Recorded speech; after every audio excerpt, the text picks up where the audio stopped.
Bapak, Ibu, Saudara, dan kakak-kakak yang dikasihi Tuhan, selamat pagi, selamat bertemu kembali dalam Saren Pagi, Sapaan dan Renungan Pagi GKI Salatiga.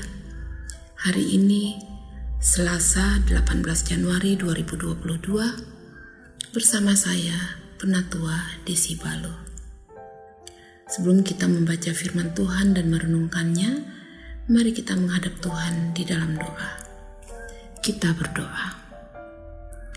Bapa kami yang ada di dalam sorga yang mulia, terima kasih Tuhan untuk anugerah kehidupan yang Tuhan berikan bagi kami.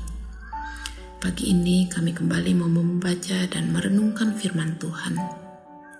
Tolonglah kami ya Tuhan, agar kami mampu merenungkannya dan masuk dalam kehidupan nyata dengan kehidupan hati, pikir, lisan dan tindak yang semakin menyenangkan hati Tuhan.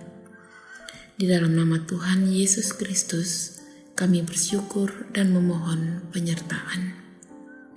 Amin. Bapak, Ibu, Saudara, dan kakak-kakak sekalian, Saren pagi kita hari ini saya beri tema Firman ada agar kita diingatkan dan saling mengingatkan dalam hikmat. Adapun bacaan saya ambil dari Yohanes 8 ayat 7 sampai dengan ayatnya yang ke-9. Demikian firman Tuhan. Dan ketika mereka terus-menerus bertanya kepadanya, ia pun bangkit berdiri lalu berkata kepada mereka, "Barang siapa di antara kamu yang tidak berdosa, hendaklah ia yang pertama melemparkan batu kepada perempuan itu." Lalu ia membungkuk pula dan menulis di tanah. Tetapi setelah mereka mendengar perkataan itu, pergilah mereka seorang demi seorang, mulai dari yang tertua. Akhirnya tinggallah Yesus seorang diri dengan perempuan itu yang tetap di tempatnya.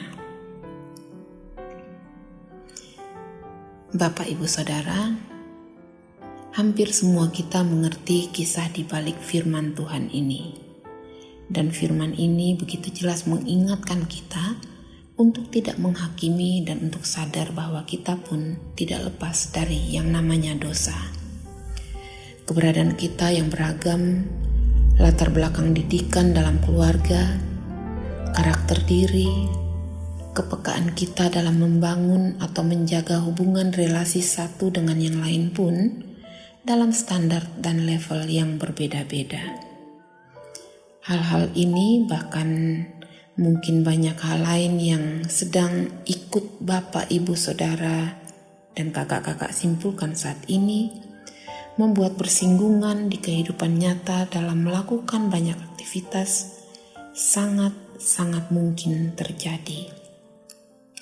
Tergores, tersinggung, dan lain sebagainya sangat mungkin sekali untuk muncul tidak saja dalam kehidupan kita sebagai makhluk sosial, namun dalam lingkungan terkecil yang namanya keluarga, atau bahkan dalam relasi kita sebagai pasangan suami istri pun, bersinggungan atau geseh mungkin sekali terjadi. Firman Tuhan hari ini mengingatkan kita untuk melihat si perempuan dalam bacaan kita tidak saja sebagai sosok pendosa, orang-orang yang mungkin saja kotor, atau salah, atau rendah, atau yang meresahkan masyarakat yang ada di sekitar kita, atau yang kita temui di kehidupan kita di luar sana. Namun kisah ini juga mau menyentil kita bahwa mungkin sekali kita pun ada dalam posisi seperti sang perempuan ini. Pendosa. Sang pendosa mungkin saja sedang bergumul dengan apa yang ada padanya. Sang pendosa mungkin saja bukanlah pendosa seperti yang secara kasat mata kita nilai. Sang pendosa mungkin saja dalam kesakitan yang amat juga sedang bergumul. Untuk itu ada baiknya ketika kita bertemu dengan sang perempuan atau sebut saja sang pendosa ini dan dia tidak melakukan dosa tersebut kepada kita, maka marilah dalam hikmat Tuhan kita bantu dengan mendoakan dia, dan jika kita mampu, kita pun dapat mengajaknya berbicara. Atau berdiam dirilah untuk tidak menambah beban diri yang mungkin saja ada atau sedang ia gumuli. Bukankah kita pun saat berada dalam kondisi yang sama ingin diperlakukan demikian? Mari sama-sama kita renungkan. Dan bagaimana jika sang pendosa adalah diri kita atau sang pendosa menjadi pendosa yang berkarakter kehidupan dosanya bersentuhan atau dipersembahkan kepada kita? Jika ia mempersembahkannya kepada kita, maka dalam hikmat Tuhan pula mohonkan pengampunan baginya. Atau jika kita tidak sanggup untuk menghadapinya, menepilah, menjauhlah darinya. Dan jika kita adalah sang pendosa dalam kasat mata penilaian manusia, maka datanglah pada Tuhan.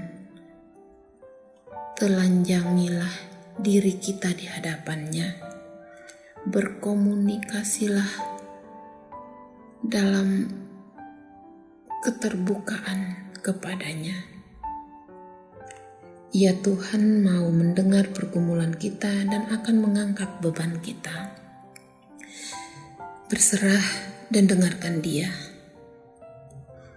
Dia ada dalam rupa suara hati yang memanggil kita untuk bergerak ke arahnya.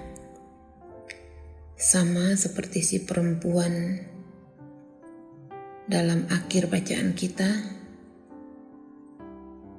akhirnya tinggallah Yesus seorang diri dengan perempuan itu yang tetap di tempatnya.